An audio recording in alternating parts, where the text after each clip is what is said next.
മനസ്സിലൊരുപാട് സങ്കടം വരുമ്പോൾ പെട്ടെന്ന് എനിക്ക് എൻ്റെ സങ്കടങ്ങളൊക്കെ പറയാനായിട്ട് എനിക്ക് പോകാൻ തോന്നുന്ന ഒരു ക്ഷേത്രമാണ് നമ്മുടെ വിഷ്ണുമായ സ്വാമി ക്ഷേത്രം.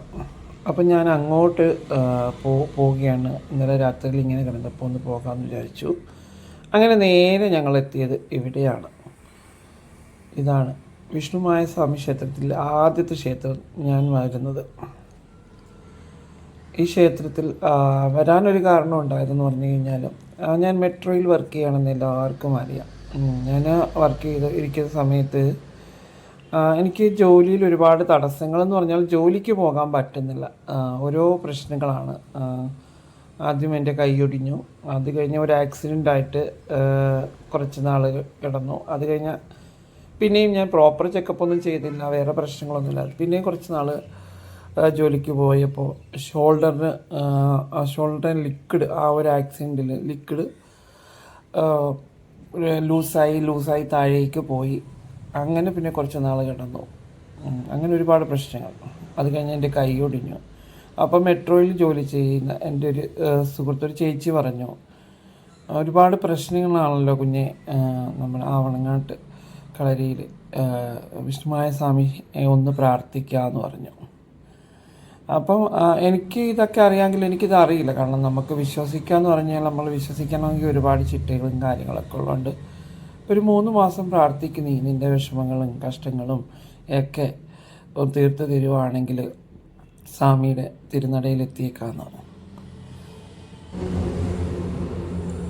അങ്ങനെ 3 മാസം ഞാൻ എന്തായാലും നമുക്ക് സങ്കടങ്ങൾ, ഒരുപാട് പ്രശ്നങ്ങൾ മാറാതെ വരുമ്പോൾ എന്തായാലും നമ്മൾ എന്തായാലും ഇത് പ്രാർത്ഥിക്കാമെന്ന് വിചാരിച്ചു. ആ ചേച്ചി പറഞ്ഞതല്ലേ, അവർ ഭയങ്കര വിശ്വാസിയാണ്, ക്ഷേത്രങ്ങളിൽ പോകും, എപ്പോഴും പൂജയും കാര്യങ്ങളൊക്കെ ആയിട്ട് നടക്കുന്നത്. അപ്പം അതിൻ്റെ ഇങ്ങനെ പറയുമ്പോൾ അപ്പം ഞാൻ എപ്പോഴും സങ്കടപ്പെട്ടൊക്കെ ഇങ്ങനെ പോവുകയും വരികയൊക്കെ ചെയ്യുന്നതുകൊണ്ടായിരിക്കാം. അപ്പം ഞാൻ എന്തായാലും വിശ്വസിക്കുമെന്നോ വിചാരിച്ചു. എനിക്ക് വിശ്വാസക്കുറവൊന്നുമില്ല, കാരണം നമുക്കതിനുള്ള ഒരു ചിട്ടകളോ കാര്യങ്ങളോ ഒന്നും ഇല്ലാത്തതിനാലാണ് ഇങ്ങനെ ഒരു ഇത്. അങ്ങനെ വിശ്വസിച്ചു. 1 മാസം കഴിഞ്ഞപ്പോൾ തന്നെ എനിക്ക് ഒരുപാട് പ്രശ്നങ്ങൾ മാറി.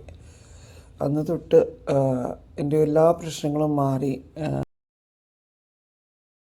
ഞാൻ കഴിഞ്ഞ പ്രാവശ്യം വന്നപ്പോൾ ആദ്യം ഒരു വർഷം വന്നപ്പോൾ ഇവിടെ വന്നു, മറ്റേ ദേവസ്ഥാനത്ത് എനിക്ക് പോകാൻ പറ്റിയില്ല. ഞാൻ ആദ്യം വന്ന ക്ഷേത്രം വിഷ്ണുമായ സ്വാമി ക്ഷേത്രം അതാണ്. അപ്പോൾ എനിക്കിവിടെ വരുമ്പോൾ രണ്ടിടത്തും പോകണമെന്നാണ് എൻ്റെ ആഗ്രഹം. പക്ഷേ നമ്മൾ പലരും കൂടെ വരുമ്പോൾ അവരുടെ സമയവും സൗകര്യങ്ങളൊക്കെ നോക്കിയിട്ടേ വരണം. ഇവിടെ വരുമ്പോൾ നമ്മൾ ഒറ്റയ്ക്ക് വരിക, നമ്മുടെ സമയമുള്ളവരായിട്ട് വരിക. അപ്പം കഴിഞ്ഞ പ്രാവശ്യം വന്നപ്പോൾ ദേവസ്ഥാനത്ത് പോയി, ഇവിടെ വന്നില്ല. കുറച്ച് ദിവസങ്ങളേ ആയുള്ളൂ. പക്ഷേ എനിക്ക് വീണ്ടും ഇവിടെ വരേണ്ട ഒരു സാഹചര്യം ഉണ്ടായി. അതാണ് നമ്മൾ വരുമ്പോൾ നമ്മൾ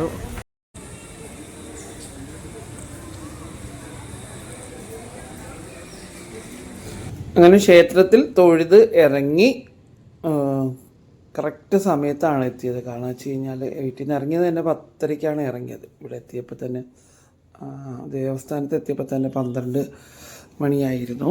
ഇവിടെ വന്നു. ഇനി ഞങ്ങൾ ഫുഡ് കഴിക്കാനായിട്ട് പോവുകയാണ്. ഫുഡ് കഴിച്ചിട്ടില്ല, 1-2 പ്രാവശ്യം വന്നപ്പോഴും കഴിച്ചിട്ടില്ലായിരുന്നു. അപ്പോൾ ഇന്ന് എന്തായാലും ഫുഡ് കഴിക്കണമെന്ന് വിചാരിക്കുന്നു. ആദ്യം ഫുഡ് തീർന്നെന്നൊക്കെയാണ് പറഞ്ഞത് ഒരാൾ.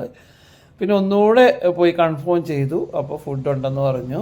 അപ്പം എന്തായാലും അവിടെ വരുമ്പോൾ ഫുഡൊക്കെ കഴിക്കുക എന്ന് പറഞ്ഞാൽ എനിക്കൊരു ഭയങ്കര സന്തോഷമുള്ള കാര്യം. പല ക്ഷേത്രങ്ങളിലൊക്കെ പോകുമ്പോഴും നമ്മുടെ കൂടെ പലരും ഉള്ളപ്പോൾ നമുക്കത് കഴിക്കാൻ പറ്റത്തില്ല. അപ്പോൾ എവിടെയും പോയി കഴിഞ്ഞാൽ നമുക്ക് ക്ഷേത്രങ്ങളിലൊക്കെ പോകുമ്പോൾ സമയം എടുത്ത് തന്നെയാണ് നമ്മൾ പോകേണ്ടത്. അവിടെ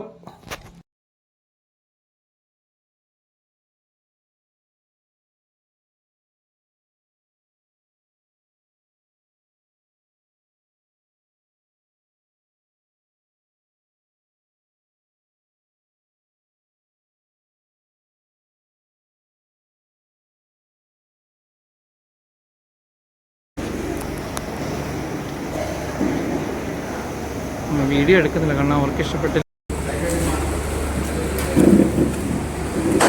അങ്ങനെ ഫുഡ് കഴിച്ചിട്ട് ഞങ്ങൾ തിരികെ പോവുകയാണ്.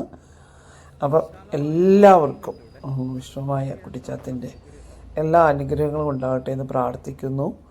ഒരിക്കലെങ്കിലും വന്ന് തൊഴേണ്ട ഒരിടമാണ് എല്ലാവർക്കും വിഷ്ണു മായാച്ചാത്തൻ്റെ